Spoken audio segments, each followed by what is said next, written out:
dicukur cepat. Ya harus kayak ini kau apa? Ronaldo DiCaprio. Kembali saya menyapa sahabat. Sahabat warga negara dari Sabang sampai Merauke. Kita telah ditakdirkan oleh Tuhan menjadi warga negara Indonesia yang memiliki ragam perbedaan. Namun satu kebijakan dan hikmat Tuhan berikan kepada pendiri bangsa ini. Kita bisa berdiri, duduk bersama, hidup bersama dalam perbedaan-perbedaan itu di bawah naungan Negara Kesatuan Republik Indonesia. Kita bersyukur kita mempunyai konstitusi Undang-Undang Dasar 1945 dan falsafah negara Pancasila. Kita juga sahabat-sahabat bersyukur bahwa dalam kehidupan kita yang berbeda-beda ini, kita diberikan satu asas, satu pedoman, yaitu toleransi. Toleransi ini sahabat, bisa saja toleransi antar umat beragama dan bentuk toleransi yang lainnya. Dengan satu tujuan, dalam perbedaan itu, kita bisa hidup dengan damai, aman, dan tentram. Karena itu sahabat, jika ada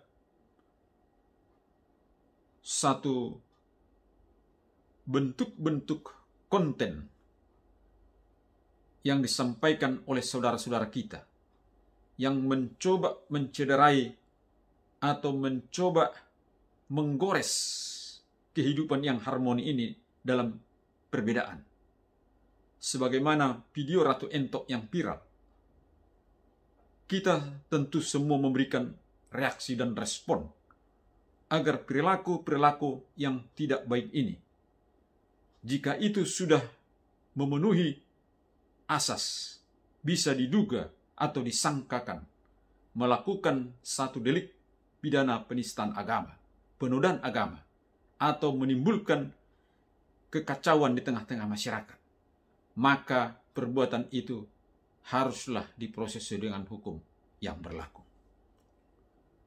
Video singkat dari Ratu Entok yang mencoba berbicara terhadap keyakinan dan kepercayaan orang Kristen bahwa Yesus yang dalam pengetahuan publik memang mempunyai rambut panjang. Namun ketika itu disinggung oleh si Ratu Entok dalam videonya yang mencoba mengata-ngatai dengan berbagai kata-kata yang membuat oknum atau subjek yang ada dalam foto itu menyinggung keyakinan umat Kristen, maka hal itulah yang disebut dengan penistaan dan penodaan agama. Karena itu sahabat, melalui video singkat ini, pengacara Batak Tebak langsung, baik secara pribadi sebagai warga negara maupun sebagai orang yang memeluk dan meyakini dan mempercayai subjek yang ada dalam foto tersebut adalah sebagai sentral iman dan keyakinan kami, maka kami meminta agar aparat penegak hukum melakukan tindakan-tindakan hukum yang konkret, efektif, dan sesegera mungkin.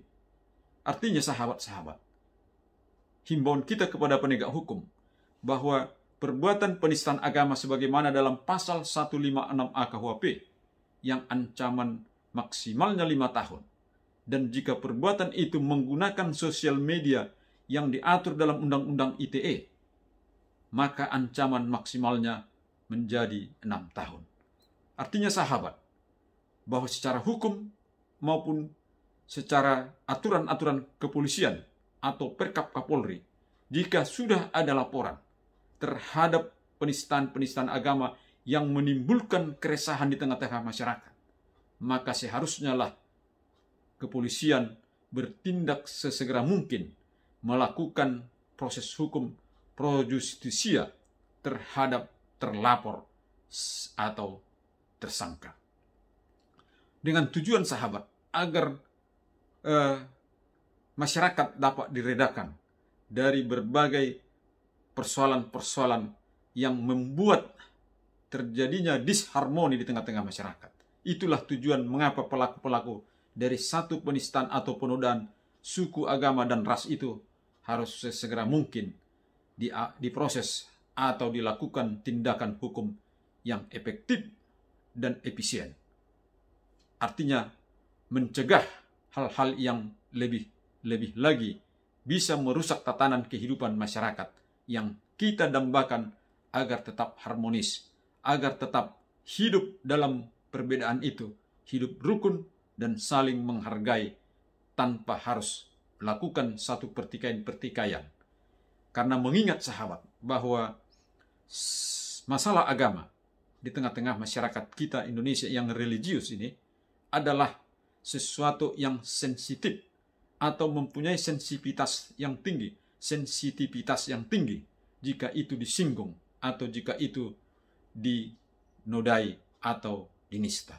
Itulah mengapa sahabat dalam video singkat ini juga pengacara Batak Tembak Langsung berharap agar Kapolri secara khusus Polda Sumatera Utara yang sudah menerima laporan-laporan, baik laporan pribadi, laporan dari organisasi kemasyarakatan pemuda, ataupun dari saudara-saudara kita yang berbeda agama dengan kita, yang mengharapkan proses hukum terhadap yang bersangkutan, agar dapat dilakukan oleh kepolisian Polda Sumatera Utara. Karena apa sahabat? Biarlah jika nanti terlapor melakukan pembelaan-pembelaannya, melakukan berbagai macam hal yang menurut dia patut untuk dilakukan, dia mempunyai hak untuk itu dengan menggunakan lawyernya sebagaimana ajas Miranda Law. Dia silakanlah disampaikan nanti sahabat-sahabat, apakah dalam proses penyidikan ketika dia menjadi tersangka, dalam proses penuntutan ketika dia akan dilimpahkan ke pengadilan, ada restoratif justice dari masyarakat atau pelapor, hal itu dimungkinkan. Kemudian sahabat, kalau kita membaca atau menyimak berita-berita dan statement dari Ratu Entok dalam klarifikasinya, seolah-olah dia menganggap tidak mengerti siapa dalam foto tersebut dan tidak memahami siapa subjek dari foto tersebut. Menurut kita inilah sebetulnya sahabat-sahabat sebagai satu pengakuan atau satu permohonan maaf yang tidak jujur dari hati nuraninya. Artinya sahabat, jika hal ini berlanjut dalam persidangan, seseorang terdakwa yang tidak dengan tulus hati dan tidak dengan penuh permohonan penyesalan dan permohonan maaf kepada korban atau kepada pelapor, maka permohonan maaf yang demikian biasanya tidak akan menjadi pertimbangan dari hakim yang menangani perkara-perkara tersebut.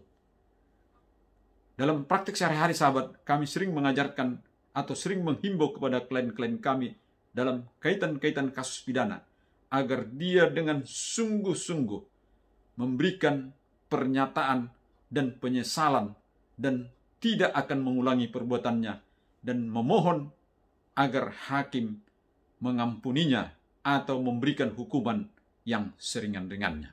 Itulah sahabat, jika dia menganggap bahwa permohonan maafnya yang dia sampaikan melalui sosial media dianggap meng-close case ini adalah sesuatu yang tidak mungkin.